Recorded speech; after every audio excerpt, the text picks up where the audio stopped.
All right. So, do you guys have any stories from the road so far that you'd like to share? No. Yes, I do. Tell it. Let's hear it.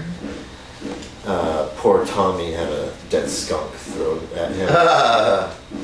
Al found a dead skunk after rehearsal and decided to throw it into Tommy's room.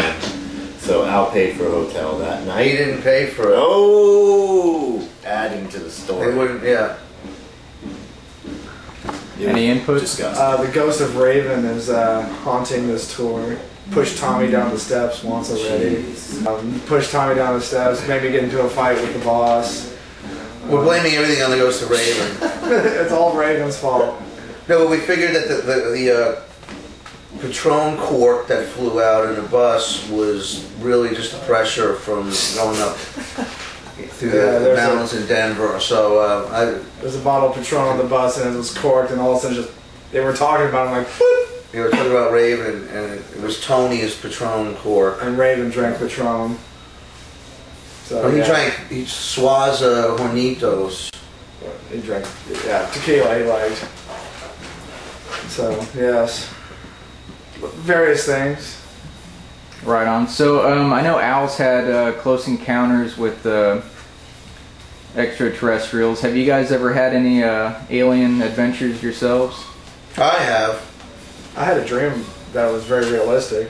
I had a real experience on a plane. Really? Tell it. Yeah, I'm trying to if you shut your fucking mouth. Anyway, no, I was in a plane. There was all anybody on the plane, and I was the actual gate was 23, and then I was sitting in row 23. It was like hardly anybody on this plane.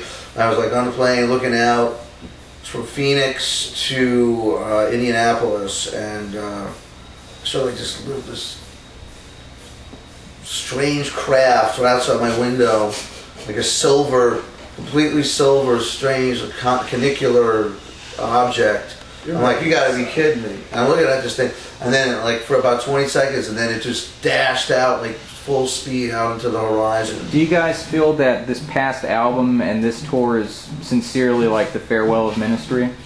I think Al's sincere about it. Yeah, he hates people.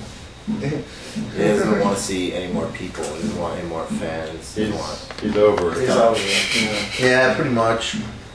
But, you know, on the other hand, you know, like a lot of guys say that all the time, and then when they go through a period of not receiving glory and recognition, When the price is right. yeah, and then you know, and then realizing, holy yeah, you know, that things can change. So it's you know, nothing is permanent. I agree. In this world. I always hate it when bands say they're quitting and then they come back a year later and do it again. That's annoying, especially because, you know, people take you for face value. You know, this is our last tour, okay, and when they go see the last tour, and then it's not the last tour. So.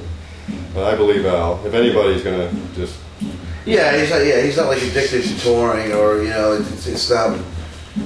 He's happier at home. Yeah, he doesn't want to do anything. You know? What's the reception been like on this tour with the crowd? Oh, it's pretty good response. Great response. Yeah, last night was insane. Albuquerque, Phoenix was really out of their minds. Yeah, we brought the fence back, so, you know, that's kind of exciting. A lot of people are really into seeing that, and it makes a nice visual effect. Gives you multi-layers. The visuals are very textured, and then you have the fence, you have the shadows, the lighting, the misting. It's pretty incredible, very psychedelic experience. So, what's your opinion about the music industry right now? Well, it's difficult. I mean, you know, I could only refer to Prong because that's where I'm involved in the business of it. And it's hard to sell records, you know, to keep things going, and touring. I mean, to get a band like Ministry, that's why I'm sort of disappointed that it's ending. That can go out there and tour and sell out shows. You know, it's very rare these days. I mean, it's a lot of bands are struggling, you know, especially in this genre, and you know, it's tough. You know, so. Record sales are really dwindling. I mean, you know, Burton can talk about Fear Factory, and it's like they've had their problems as well, you know? Yeah, you know, the industry's definitely changing, but, you know, people still like to go see shows, but if you know, you got to be smart about it. But the industry, it's like a giant boat, and it's going to take a long time for a giant boat to turn around. There's more bands now. I mean, everybody has a band. Nobody buys CDs because they're busy buying Les Pauls at the Guitar Center down the street, starting their own band, and making their own music on their own laptop. So it's kind of entered a whole new era where anybody can be a band or make a record or produce a record. Saturated. And you know, it's good because you don't have to be a slave to the music industry, but at the same time, you know, you don't have to be good either. You just have to at least have, you know, talent to get recognized. And honestly, it's always been like that. It's just completely saturated now. You know, there's always been corporate bands and, you know, people picking up instruments and getting played, but, you know, it was not as saturated as now. It's just like it was a relatively new thing. But over the 50 years that music's been around, you know, recording industry, it's pretty much the same mentality. Well, I mean, years ago I don't agree it's the same mentality, because years ago you get signed to a major label, that was something. You know, it was something. That was like, it still is. Oh my God. Yeah, well now it is, but no one's so because you weren't pop music, or, you know. Yeah, well, but even, you know,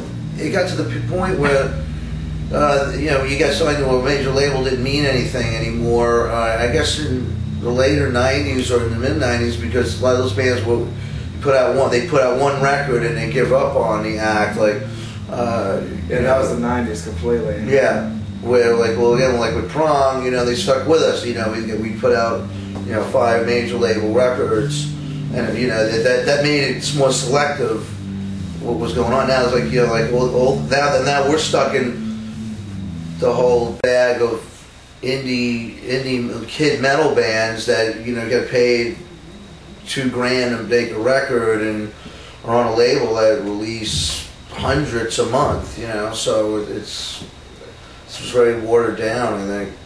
Wow, exactly.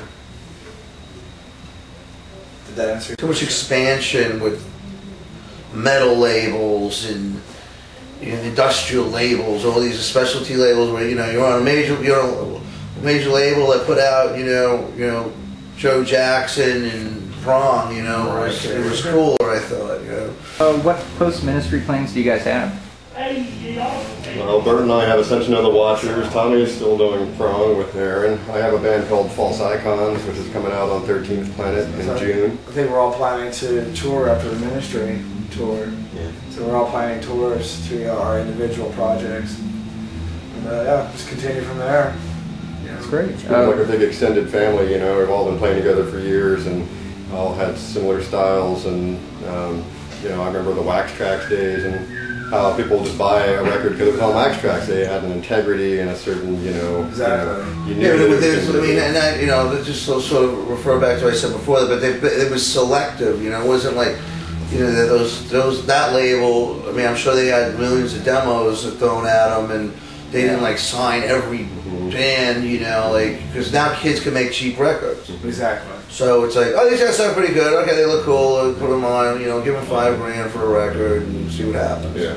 Somebody has to take some responsibility, you know, some sort of artistic, you know, control. But the labels have lost it. They only worry about money. They fired all the A&R people. It's just business managers, accountants, and it's all about the bean counting and everything. And it's really shot themselves in the foot because, you know, people could care less about record companies. They don't care that they're all dying. And they don't. If they felt that the money that they were spending on the CD was going to the artist, they would probably buy a CD. But, you know, they've lost faith. And I think the internet has leveled the playing field, so to speak. I mean, the big artists are the ones that got hurt the most. It's helped the younger artists that are starting out. You know, before you had nowhere else to go but to a record company. Hopefully, the largest record company that you could get to get noticed. But with the internet, like I said, you can get noticed. So, do you guys have a special message before we go? Drink, get naked, Eat. Eat. Exactly. All right, say goodbye. Bye.